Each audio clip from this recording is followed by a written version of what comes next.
Hello traders, FX Pip Collector here. Today is Wednesday, March 13th, and this is my recap of the top viewed videos of the day, and gold versus the dollar came in number 3 today, so I'm going to do a quick recap. If you'd like to see my full top-down analysis on gold, make sure you check out the video linked at the end of this video over there. So we did have a pretty nice little solid push up today. Now we do have to be aware that this could even end up being a wave A, a wave B, especially when you're looking at other dollar pairs. Does kind of look like they need to possibly go down for wave C, and this little rally-based rally area does seem like a pretty likely place for this to go, which lines up to the 38% Fibonacci retracement, and then maybe it's going to end up continuing the uptrend from there.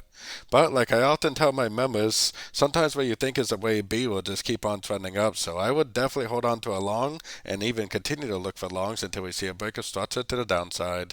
Going down to the 1 hour time frame is where you can actually start to see this structure right here, the little high low series. So as long as I don't see a break of structure to the downside like this, I would actually continue to look for longs. If this right here is seen, then most likely that tells you that you're heading down for a wave C like I was explaining on the 4 hour. But if it doesn't do that, but instead continues to make that high low series, then I would just keep on holding on to longs and possibly even keep on going long at the end of these little pullbacks, especially on even shorter time frames than this.